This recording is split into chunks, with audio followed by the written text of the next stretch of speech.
Sige. Tatanggalin ko ba ito? Hindi ba madumi, sir? Hindi, okay naman, okay na yan. Okay lang, Andyan sir. burong kaperahan yan dyan eh.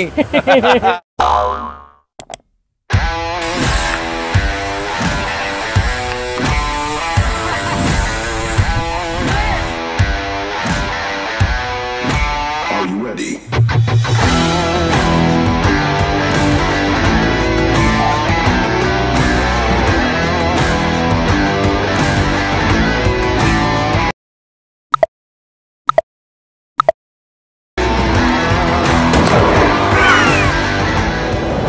Yun. Kakadaan lang ng LRT. Ito ay LRT dito sa Rizal Avenue. Sa may Blooming Street, malapit. At ang street naman na ito ay Cavite Street. Ito ay kumbaga pinakamalapit, pinaka-landmark, Blooming Street. At nasasakupan ng Tondo. Itong kinatatayuan ko ngayon dahil nabalitaan ko. Meron ditong pop na pop, bet na bet na mga merindahan ni Ate Bet. Ayan oh, ayan mismo yan oh. Sikat ito guys. Trending yan, viral yan. Ang mga merienda dyan, very affordable na talaga namang masasarap. Ito oh, kay Ate Bet. Busy-busy, dami niyong customer eh. Mamaya, kausapin natin si Ate Bet, may pagkwentuhan tayo sa iba pang detalye. And of course, titingnan natin yan syempre. At alamin natin yung presyo ng kanyang mga merienda na kala mo nasa restaurant. Merong mga pasta. Oh, ayan. Pero ngayon, ano kayang available? And of course, pakita ko sa inyo gaano ka rami yung serving and titikman gaano kasarap. Abangan niyo sa ating Tikiman Time. At ngayon guys, kasama natin si Ate Bet na inabala natin. Busy-busy siya, kita niyo naman. Pero inabala natin, napakabait naman ni Ate Bet. Pinagbigyan tayo. Ate Bet, magandang araw po, magandang hapon. Magandang araw po. Kamusta po kayo? Okay naman po, sir. Anong oras po kayo nag-open dito? 3 p.m. po, sir. 3 p.m. Hanggang sa makaubos po. Hanggang sa makaubos. So halimbawa, pag naubos yung 12 midnight, Ay, hindi naman 12, Hindi sir. naabot. Mga ano po, hanggang alas 3, minsan pinakamaaga na po, alas 5. alas 5, Nang ubos hapon na. po, opo. Ilang klaseng merienda ang niluluto nyo po araw-araw? 4 po, kadalasan. Ano po yung main, yung talagang madalas? Everyday ko po palabok, sopas, Sopas, carbonara. carbonara. Tapos yung isa na iba po, minsan champurado chocolate, So, champurado, ganun. yun ay hindi nawawala araw-araw. Opo. Ang isa lang yung naiiba. Opo, yung isa lang po na Yun, malinaw, no? Opo. Ano may exact address nito?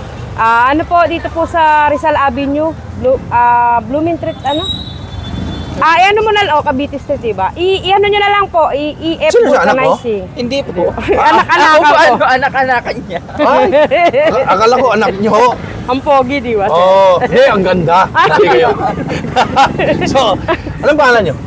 Ano po, Ethan na lang po. Ethan, Apo. suki ka na rito. Sobrang suki po kami actually po kapag nagkakaroon kami ng mga birthday gatherings po sa company namin. So, kay mami kami yung ma-order ng mga... Umaakit pa sa taas Yes, yan. umaakit pa kami dun Ayun, sa oh. kanila. Sobrang sulit po dito kaya pumunta na kayo.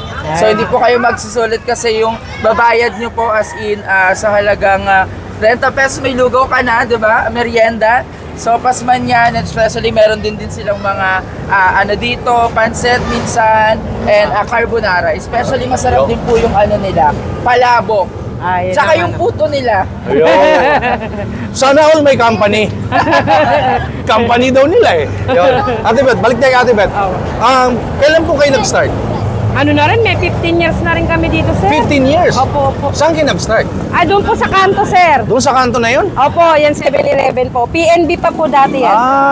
Yan. Opo, dyan po ako nag-umpisa. Yan mismo sa kanto na yun, Opo, sa may 7-Eleven. yan. Opo. Ayun. Tapos So, nalipat na lang po dito. 15 ayan. years? Opo, may 15 years na rin po. 15 years na, hindi na biro to. Institusyon na to. Opo. Lagi ko pa naman sinasabi, let's support locals, let's support SMEs, mga kababayan natin nagninegosyo, mga small, medium entrepreneurs. Ito, kumbaga, pasok na doon. Dapat bigyan na ng award doon ng ng City of Manila.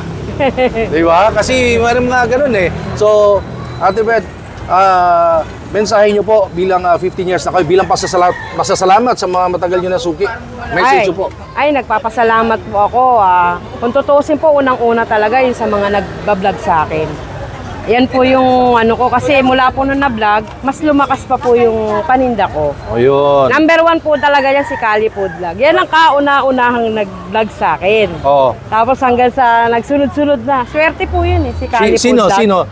Siya ba yun? Siya ba yun? Ito ba yun? Opo. Ay, may kulay ang buhok si Barney. Opo, Siya daw na? Opo, siya po. Talaga? Thank you, Nak. At siyempre, Ate Beth, sa mga suki nyo na talagang tumangkilik. Ay, opo, mga suki ko po, yan, pabalik-balik sila. Na pinupuntahan ako dito, hindi sila nagsasawa sa mga paninda ko. Kaya nagpapasalamat po ako sa mga suki ko. Pero number 1 po sa Panginoon Diyos. Kasi po, hindi niya po ako pinabayaan. Lagi niya po akong ginagabayan sa paghahanap buhay ko talaga po. Ayun. So, importante yung hindi tayo makalimot sa Diyos talaga. Opo, talaga po, Ibinabalik number 1 natin sa Kanya. Opo, Kung ano yung opo. blessing na binibigay. No? Opo, opo, sir. So, napakaswerte nyo, Ate Beth. Opo. Anong araw po kayo nag-open dito? Tsaka yung, kumbaga, masasabi nating day off na wala kayo? Linggo lang po ako wala, sir. Monday to Linggo, Saturday. wala. Opo, opo. So, Monday to Saturday, Opo, from hanggang- 3 p.m. Hanggang sa makaubos. hanggang sa maubos. Pero hindi naabot ng gabi. Pagka matumal, sir, minsan inaabot din, oo. Minsan Paano? 6. Paano? Dahil considered as, considered as street food kasi nasa Opo, ali po kayo, opo. no? Paano pag tagulan, yung mga ganong Ay, yun ang scenario? mahirap, sir. Pag tagulan talaga, Oo. nababasa Dahil po ano kami lang ito. po, Payong lang po payong ito lang. Opo. Kaya, minsan pag may hangin pa, talagang basang-basa kami. Kasama ko rin magtinda yung anak ko. Asa? Ano po? Ay, na ano po umuwi po ng Bulacan. Pamilya, tulong-tulong. ano? Opo, opo. Ayun. Minsan yung mister ko po, pag dumarating, galing trabaho. Tsaka kapatid ko po yun. Magkano po yung presyuhan ng mga merienda mo dito? Pinakamahal tsaka pinakamura? 30 lang po talaga. 30 pesos. Yun ay po yung palabok, carbonara. Sopas po, 25 po. Ganun Tsaka lang, yung mura? champurado, opo, 25 puro 25. So yun. Tel- Ate Beth, tel- pwede bang tikman ng Opo. merienda Ay, mo? opo, sir. Ha? Opo, tikman niyo Kasi po. tatakamin ko na naman kayo, guys. Ang sabi ko nga, tinaguri ang merienda queen ng Manila. Manila. Nasasakop po na ng Maynila to, di ba? Opo, opo. Oh, yun. So kasi ano to sakop na ng Maynila. Ang merienda queen. Kita mo naman, sexy siya. Ay, wala, mataba, sir. Tumaba. Kakatikim. Kakatikim ng, ng mga niluluto niyang merienda. Nasa halagang 30. 30 pesos lang. Opo. Tsaka 25 pesos, makakain na kayo masarap na solid na merienda. So Apo. abangan nyo sa ating Tiki Man Time. Papakita ko sa inyo gaano kasarap ang merienda ni Ate Beth.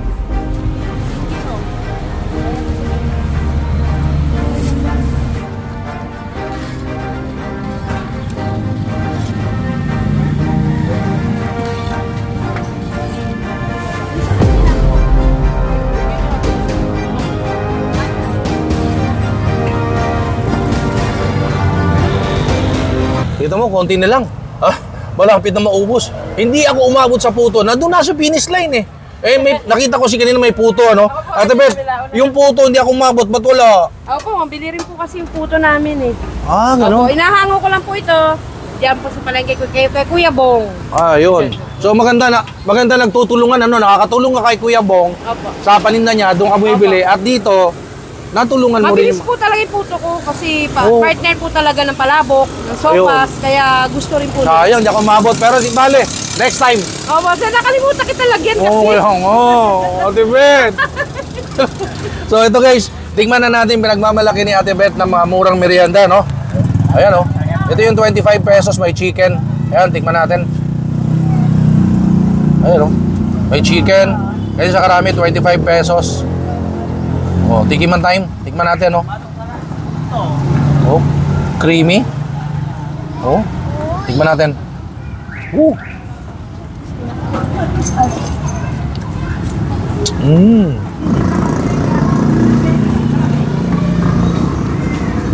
Masarap yung sabaw niya, creamy, hindi tinipid. Malapot siya actually, parang feeling ko maraming gatas eh. Ayun, oh. Sarap.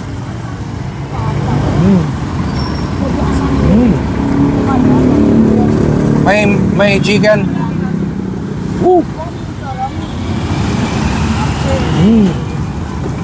Masarap yung sopas, promise. Ngayon, pakita ko sa inyo, ito yung lugaw. Pag may egg, 30 pesos. Pag lugaw lang, 15 pesos. Kaya sinasabi ko sa inyo, dito may saysay yung mga barya sa bulsa. Yan. Tiki Man Time. Grabe ha, 15 years na si Ate Beth.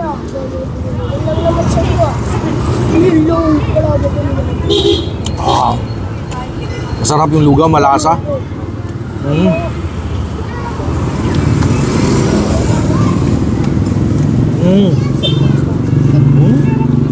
Sarap.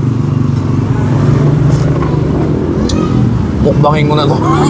Para ko tigilan. Masarap eh. Pag may egg, ayan, mamaya na yung egg na yan. 30 pesos yan kung may egg. Pero pag walang egg, 15 pesos lang. Carbonara, 30 pesos. Grabe, no? Oh. Creamy, oh. Oh. Oh. Tigiman time.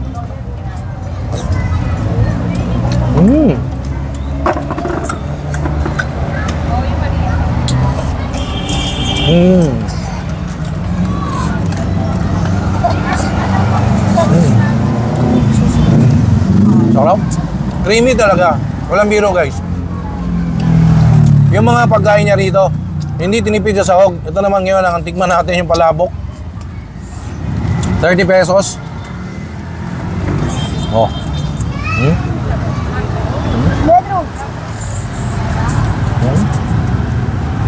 Dinamihan ko na. Pari sa subo. Tiiman tayo.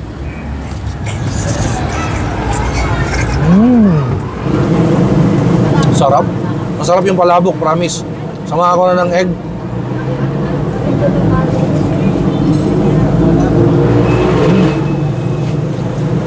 Mukbangin ko na to.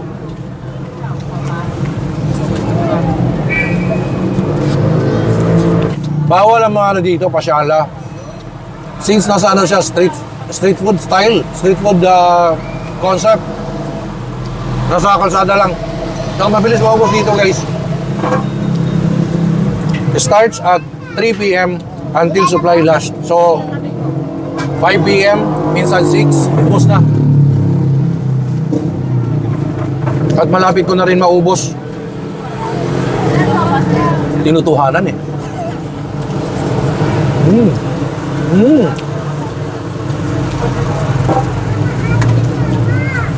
Pinakita ko sa inyo yung mga barya may saysay, may halaga. Kasi akala natin minsan mga barya wala nang ano, wala nang silbi. Pero yung barya rito kay Ate Beth may halaga. Bakit? 15 pesos mo makakain ka na ng lugaw eh. Kunyari, isang bata or isang empleyado, simple empleyado, may barya ka sa bulsa, punta ka rito, kain ka. 15 pesos, tapin na sa tiyan, lugaw. Medyo marami kang barya, mabigat sa bulsa, idaan mo rito. 30 pesos mo, palabok na, or carbonara. Hindi nga umabot sa puto eh. Ngayon, gusto ko lang mag-thank you pala sa aking sponsor, no? Ang Tara Shops. Ganda kasi ng shoes ko eh, oh. Kolhan yan. Yung Kolhan na yan, ang mahal niyan sa mall or sa any department store. Pero dito sa Tara Shops, ang mura ng Kolhan galing US, pati mga jeans, shirts nila galing US, siniship papuntang Pilipinas para makapagbenta sila ng mga goods na items na from US. So guys, ito yung kanilang Instagram page, Tara Shops. Contact kayo na, tawag kayo dyan para sa inyong order. Tawag kayo dyan. Tara Shops, ang galing yan. Ang mura ng mga damit, sapatos, pantalon. Thank you so much, Tara Shops. Ngayon, balikan natin si Ate Beth. Magpasalamat tayo dahil natikman natin yung mga merienda na talagang abot kamay na ating mga bulsa. Dito lang sa Rizal Avenue. Corner sa Cavite Street. Cavite Tapos malapit sa LRT station. So tara, pasapin na ulit si Ate Beth. Si Chairman. Si Chairman ba yun? Opo. Yun, Dati ko pong na. chairman po. Mabait po yan si Chairman. Chairman dito? Opo, dati po. Dati, yun, mabait, no? Opo. Ay, binati ka, oh. Opo. So, ano po yan, lagi akong dinadaanan yan. So, Ate Beth, natingnan ko yung mga merienda mo na hindi nakakabutas ng bulsa, no? Yung sopas, creamy siya. Opo. Yung carbonara, creamy din siya. Opo. Yung palabok, flavorful. Tapos yung lugaw, malasa yung lugaw, yung Opo. rice, yung kanin mismo. Malagkit po, opo. Oh, malagkit. Opo. So, Ate Beth, mensahe nyo, imbitahin mo sila for the second time na tikman na yung paninda rito. Sa aking mga suki po, iniimbitahan ko po kayo. Sana wag po kayo magsawa sa sa At saka merienda hindi ni Ate Beth. yung hindi mga suki. Opo, kahit hindi ko po mga suki, yung mga nagchat-chat po sa akin, pasensya na po kayo, hindi ko po kayo ma-deliveran. Kasi wala po akong taga-deliver. Oh. Kaya ano lang po talaga, pick up. Yun, Opo. so, eto, kung gusto nyo matikman ang merienda ni Ate Beth, sadyain nyo talaga. Pero hindi naman kayo magsisisi. Sabi ko nga, yung dating hindi natin pinapansin sa bulsa ng mga barya, di ba? 15 pesos. Pagdaan mo rito, makakain ka na ng masarap na merienda. 15 lang yung lugaw eh. At pag sumubra yung barya nyo, pabigat pa sa bulsa. Dagdagan nyo na ng konti. 30 pesos yung lugaw mo with egg na. Tama po? Opo. Oo. Di ba? Opo. Oh, Ate Beth, thank you so much for having me here. Maraming salamat. Pinatingin mo sa akin mga masarap na merienda na hindi nakakabutas ng bulsa. Opo, sir. Opo. Ha? Salamat Iba rito. po. So, Opo. guys, ako nagsabi sa inyo, dapat yung tikman ang merindahan ni Ate Beth. Again, lagi kong kinakampaign yan. Let's support locals. Let's support SMEs, small, medium entrepreneurs, mga kababayan natin na ninegosyo. Kung tayo ay sumusuporta sa mga big restaurants, kumakain tayo doon. Opo. Kain naman tayo dito. Opo. Tikman nyo rin ang 15 pesos sa merienda. 25, 30. Opo. Ha? Pero bawal pasyala dito, ha? Ha? Kasi ano nga siya, street food. Opo. food style. Street Opo. kanto style. Opo. Parang ganon. So, ako na nagsabi sa inyo, masarap ang merendahan ni Ate Beth. Guys, thank you so much for watching my videos. Please follow me on TikTok, Instagram, Facebook page, Noah Longwell Vlogspot and Travel. And of course, dito sa aking YouTube channel, like, comment, share, subscribe para alam nyo kung saan yung may masarap at hindi nakakabutas ng bulsa. Have a merendahan ni Ate Beth. Guys, sulit dito. Ako nagsabi sa inyo. Thank you, Ate Beth. Thank you po. Thank you po. Okay, hi guys. Please don't forget to subscribe and like Noel Vlogs para maging magandang araw natin palagi. God bless.